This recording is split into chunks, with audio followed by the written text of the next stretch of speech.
So today I'm doing a video which concludes my experiment of growing lettuces under lights over winter. Now I haven't finished growing them, but I've drawn all my conclusions about growing them, or at least most of them. So I thought I would give a quick roundup of that and kind of do it in time for you to grow some lettuces under grow lights in winter if you want to do it as well. So why have I done it? How have I done it? Let's get through those topics. So the first thing is the why. Well, lettuces, in common with everything else, grow incredibly slowly in the middle of winter. And so if you're a big eater of salads like I am, then you need to have a huge stock of lettuces in the ground by the middle of December, and they won't grow until sort of February again, and so you're eating basically the stuff that you have grown up to the middle of December. Now there are a few things that will grow a little bit better than lettuce, but generally speaking they're just not as palatable as lettuce, definitely not as palatable as lettuce grown under grow lights in winter, because the quality of those lettuces is exceptional. It's pretty much as good as lettuces in sort of late spring, which is what I think of them as their peak really condition. So the reason I'm growing under lights is to reduce the amount of space that I've got on the allotment dedicated to lettuces, to make sure we have a good supply all the way through winter. Debbie and I, we eat about 10 big salads a week between us, and we've got friends and family who like a plentiful supply of lettuce as well. So that's the why. I'll just talk a little bit about the economics. So I did work out a little spreadsheet that looked at the cost of the grow lights and compared that with the value of the yield from the lettuces. And I'm pleased to say that although I've only been harvesting them now for three weeks, I've already covered the cost of the grow lights from December until the end of February. So I'm already quids in. Basically anything that I manage to harvest from now on is kind of pure profit. And that is really nice because I've grown loads of other things under the grow lights at the same time as those lettuces. And they provide a really nice light and bright environment in the conservatory, which you can't quite see because the iPhone camera sort of adjusts for the light levels. But it's lovely and bright in here, even when it's really gloomy outside, which it is right now. So I found that, for example, let's talk about the results. The radishes that I grew, I harvested those at 23 days. And I'm harvesting, I don't know, about 6 bunches per tray. I've got 2 trays on the go, so that's 12 bunches. So that is just those alone are like £12 for 2 trays. I've got another tray up there on there. They'll be ready before the end of January, and that'll be another, £12. So that's like £24 just of radishes, and the lettuces. I'll show you the trays in a minute, and we're harvesting, I would say, probably a big salad bag, maybe 2 of those every day. So that's about £60 a month or something. So yeah, loads and loads of lettuce. Let's take a look, and I've got 3 successions, and I'll take you through the dates so you can get an idea of growth rates and things like that. I'll show you the trays I'm using. I'll talk about watering, I'll talk about pests, all those sorts of things. So this is the shelf unit that I'm using. And basically I've moved these lettuces down off this top shelf here just because they were getting too much light, and I wanted to slow them down a bit because I didn't want to harvest them until today, and they were really pretty much ready for harvest 2 or 3 days ago. So down here I've got another 2 trays, so I'll try and give you an idea of age. And every single lettuce that I'm going to show you now all came from the same seed tray, and so these lettuces were just stored outside in the cold, and I put them in as little plug plants a week ago, and they're growing beautifully. And so these will be ready for harvest in about a week's time, and they'll look like those. So these are 2 weeks old and they're looking great.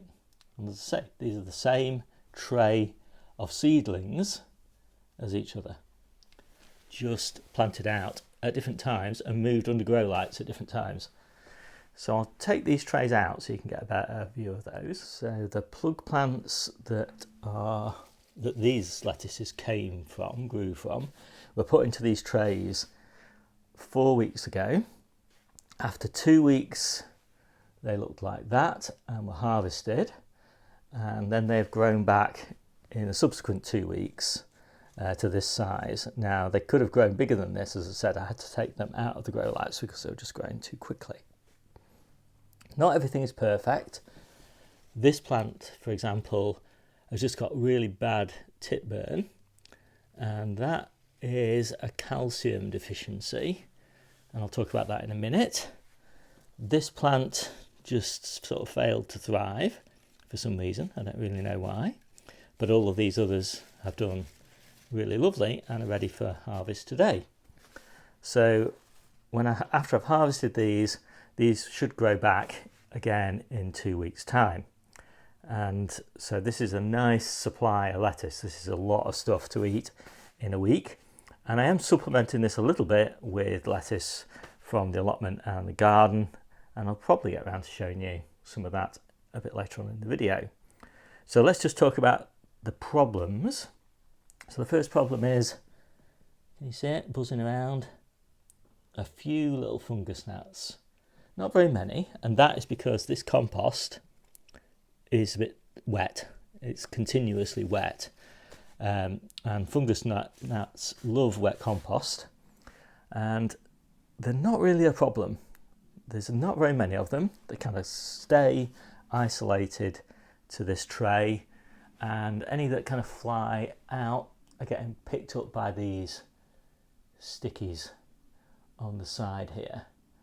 And so they're not really bothering me at all in the conservatory, but I don't really want this to continue too long into sort of winter, so ideally I'd like to solve the fungus gnat problem, and that means I probably just water them a little bit less, let the surface of the compost dry out between waterings.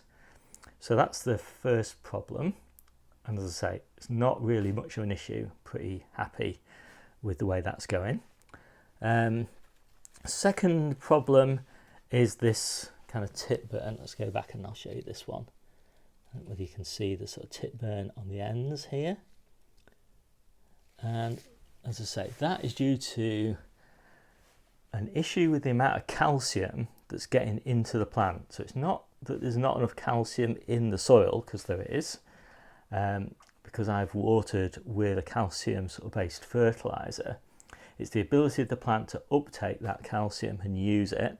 And I think that is generally down to the fact that there's no wind in here. So what I've started to do is just put this fan on during the day when I'm not in here. And that means there's air moving over the leaves, which means there's evaporation from the leaves, which means the plants are drawing nutrients out of the soil at a higher rate. So since I did that, I haven't had any of these problems with tip burn on anything other than that, just that one plant, and that probably happened before I started using the fan. The other thing I've done, of course, is move these down a bit so they're not growing quite as fast, and that also helps because it's fast growing plants can't get enough calcium. So if you slow it down a bit, they can get enough. So that is pretty much, as I said, the end of the lettuce growing experiment. And as I say, I'm really pleased with it because the amount of lettuce I'm harvesting here of just these 4 trays is about the equivalent of what I'm harvesting from my polytunnel at the moment. And I've got a lot of lettuce in that polytunnel. And so in future years, that'll mean that I'll have a lot more space on the allotment to grow things other than lettuce. Now, I am growing lots of stuff other than lettuce at the moment, but still an ever richer diet is kind of what our objective is. So I'll just show you the radish.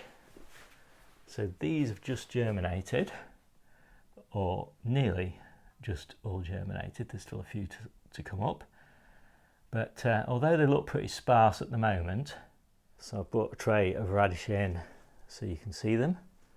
They're all little beauties now. Absolutely perfect size, perfect condition. Leaves are really nice as well in smoothies and things. We don't like them so much in salads, but yeah, really great condition there. Now these trays, as you can see, they've no holes in the bottom, and that seems to be working out fine. I didn't want to double up and spend extra money on drip trays for them if I could help it, and it seems that it's not causing any problems at all. The compost's pretty good. I'm managing to grow multiple successions in the same trays. Everything seems perfectly healthy. I will obviously have to throw this compost away, I guess, after a while, but for now it's working well. I'm just using seed compost, just with a bit of bloodfish and bone mixed in with it, and as you can see, I mean, growth seems great. So again, I just harvested another little bunch for the next couple of days. So if you want to know more about growing salads and other salad ingredients, then I've got two things for you. So the first one is I've got a year-round growing guide, and this one takes you through all the different types of salad leaves that you can grow all year round. You know, lettuces, spinach, purslane, chicory, radicchio, etc., including lamb's lettuce and miner's lettuce, which were in the salad mixes that I did today. And it goes through all the best sort of sowing times and has a month by month gardening year for salads. So it tells you what to sow in each month, what you can harvest in each month, and all of that sort of thing. So I think that's pretty useful. I certainly use it myself. And I've also got individual growing guides for quite a lot of the salad ingredients, and you can take a look at those here, also in the book, and a big section on lettuce, because we are big lettuce fans, and all the successions of lettuce that I do, and how to sow them, prick them out, where to plant them, etc., etc., how to protect them from pests, spacings, all of that sort of thing. So loads of stuff, and I'm always expanding this information, so yeah, keep checking back. So I ended up with 2 of these tubs of lettuce just from those little trays, and still got loads left. I'll show you that in a minute. And they're just in water at the moment, just crisping up even more than they were. Nice cold water. And just by way of contrast, since everything was all those lettuces were grown indoors, all of these lovely spring onions I just harvested from the back garden. No protection at all for those, no grow lights or anything. This winter miner's lettuce to go with those radishes, that winter miner's lettuce again, all harvested from outside without any protection. And this lamb's lettuce, again looking absolutely gorgeous.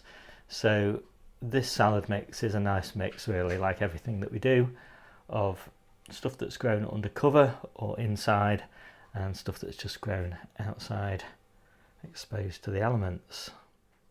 And there we go, there's the salad mixes all made up, looking rather lovely. And so finally, there's everything back on the racks post-harvest. So if you want to find out more about growing with lights, then I recommend you take a look at the basics section of my ebook, and in there is a section growing with lights, and I'm constantly expanding this section because there's a lot to learn, lots of tips and tricks that I'm learning to pass on. And there are loads more videos in here, including kind of tours of my grow light setup and all of that sort of thing, and hints and tips for particular types of veggies. And as I say, the more I grow under lights, the more I'm expanding this section, so you might want to take a look at that. So one of the most frequent questions that I get is, where do you buy product X? Something that I might mention in the videos, like say plant labels or plant pots or module trays or grow lights or whatever. And so if you look at my ebook, at the top of the ebook on the first page, there's a link now to my Amazon shop. Actually, one of my YouTube viewers recommended that I create this Amazon shop, and I think it's actually a pretty good idea. So in here you'll find all sorts of stuff, including, for example, all the bits and pieces required to make the cold frames and low tunnels that I use, some gifts that I've bought my friends and family and myself, video making stuff, gardening tools, books. I should be adding a lot more to the books, fleeces and nets and all that sort of thing, fertilizers, seeds and all that. And relevant to this video, all the sort of grow light related things, including the actual lights, insect trapping, sticky sheets, little fans, and Wi-Fi switches and things like that. So all the sorts of things that I use, and I shall keep on adding things to these lists. I do want to draw your attention to the fact there's little comments on here. So these are my comments on these items, and these are pretty important sometimes. So they might tell you which things I actually use now, what I recommend them for, and also on quite a few of them I do recommend you don't buy them off Amazon because there are much cheaper ways to get hold of them. So it's definitely worth checking those out. And there's another one here on sowing seeds, for example, and here's an example of one of those comments. So I recommend you get that compost from LS Systems rather than from Amazon, because it's, I don't know, it's a third to a quarter of the price depending on how much you buy from LS Systems. So yeah, this is pretty good, and it takes you to a link directly through to the item, which of course is not always available, but anyway, it's as good as I can do. I hope you like this quick video. My name's Steve, this is the Seaside Kitchen Garden and Allotment channel, and I'll see you soon.